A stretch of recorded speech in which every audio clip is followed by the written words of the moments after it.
नमस्कार सखींनो, आज आपण बघणार आहोत अळूचा कंद किंवा अरबीची भाजी। अरबीच्या भाजीला विटॅमिन्सचा पॉवर हाऊस म्हणतात। यामध्ये भरपूर प्रमाणात फायबर, मॅग्नेशियम, मॅग्नीज असतं आणि बरेच असे गुण असतात। अशी ही बहुगुणी भाजी बऱ्याच जणांना आवडत नाही, तर ती चिकट होते म्हणून आवडत नाही। तर अजिबात चिकट न होणारी भाजी आज आपण बघणार आहोत। अळूचा कंद हा जमिनीखाली वाढलेला असतो, त्यामुळे त्याला बऱ्याच प्रमाणात माती असते। माती ही निघून जावी म्हणून अर्धा तास अरबी ही पाण्यामध्ये भिजत घालायची आहे। अर्ध्या तासाने ही माती निघून जाते आणि स्वच्छ धुवायला मदत होते। तर 2 ते 3 पाण्याने परत अरबी आपल्याला स्वच्छ धुवून घ्यायची आहे। तर या ठिकाणी अरबी मस्त धुवून झालेली आहे, तर ती मी कुकरमध्ये घालून घेतली। आता यामध्ये 5 ते 6 आमसूल घ्यायची आहे, अर्धा ग्लास पाणी, अर्धा चमचा तिखट, अर्धा चमचा मीठ, अर्धा चमचा हळद घालून मस्तपैकी 10 मिनिटं मंद आचेवर आपल्याला कुकरमध्ये ही वाफवून घ्यायची आहे। अरबी शिजेपर्यंत तयार करून घेऊया मसाला। मसाल्यासाठी मी घेतलाय कांदा, इलायची, दालचिनी, मिरी, लवंग, खसखस, लसण, अद्रक, मिरची, मगजबीज आणि काजू।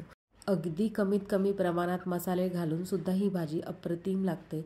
तर तवा या ठिकाणी गरम करून घ्यायचा आहे, त्यामध्ये थोडं तेल घालायचं आहे। कांदा छान लालसर होईपर्यंत परतून घ्यायचा आहे। मसाले भाजताना सगळ्यात आधी कांदा भाजून घ्यायचा, म्हणजे तो छान भाजला जातो। बारीक मसाले जर आधी घातले किंवा सोबत घातले तर ते करपायची जास्त भीती असते, त्यामुळे एकत्र न घालता आधी कांदा भाजून घ्यायचा। तो थोडा साईडला लावून घेतला, त्यामध्ये थोडं तेल घातलं। आता यामध्ये थोडे काजू आणि हिरवी मिरची घालून छान भाजून घ्यायचं आहे। ते लालसर रंगाचं होईपर्यंत भाजून झाल्यानंतर ते सुद्धा बाजूला करायचं आणि नंतर परत बाकीचे मसाले जे आहेत ते छान असे भाजून घ्यायचे।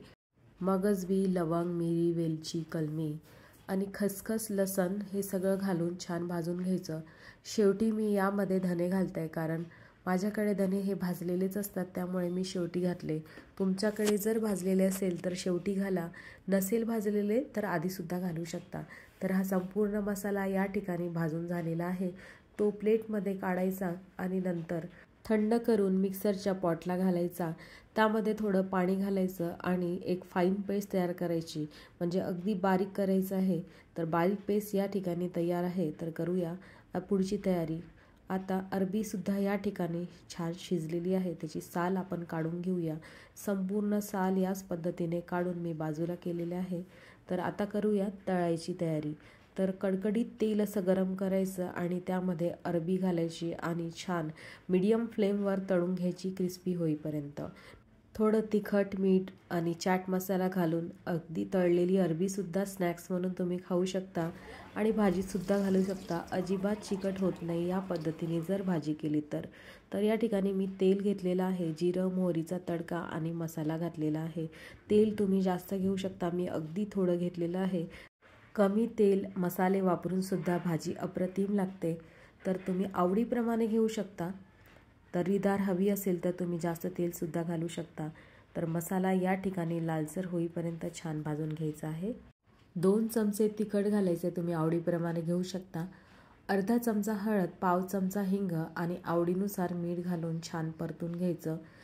मंद आचेवर तेल सुटेपर्यंत सगळा मसाला हा मी भाजून घेणार आहे। अधूनमधून फिरवून घ्यायचं आहे आणि नंतर 2 चमचे यामध्ये दही घातलं। दही पण छान फिरवून घ्यायचं आणि छान तेल सुटेपर्यंत शिजू द्यायचं आहे आणि त्यामध्ये थोडं पाणी घालायचं आहे। मिक्सरच्या पॉटमध्येच मी थोडं पाणी घालून याच्यामध्ये घातलेलं आहे। तर आता उकळी येईपर्यंत हे आपण ग्रेव्ही छान शिजवून घेऊया। 2 ते 3 मिनिटांनी ग्रेव्हीला छान उकळी आलेली आहे, तर तळलेली अरबी आपण या ठिकाणी घालून घेऊया आणि 2 ते 3 मिनिटं परत आपण छान शिजवून घेऊया।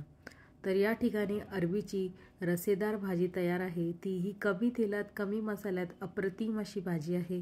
अजिबात चिकट न होणारी अरबीची भाजी तयार आहे। थंड झाल्यानंतर एका बाउलमध्ये काढून घेऊया आणि सर्विंगसाठी ही रेडी आहे। तर कशी वाटली आजची रेसिपी मला सांगा आणि एकदा या पद्धतीने अरबीची भाजी बनवून बघा। सबस्क्राईब करायला मात्र विसरू नका। धन्यवाद।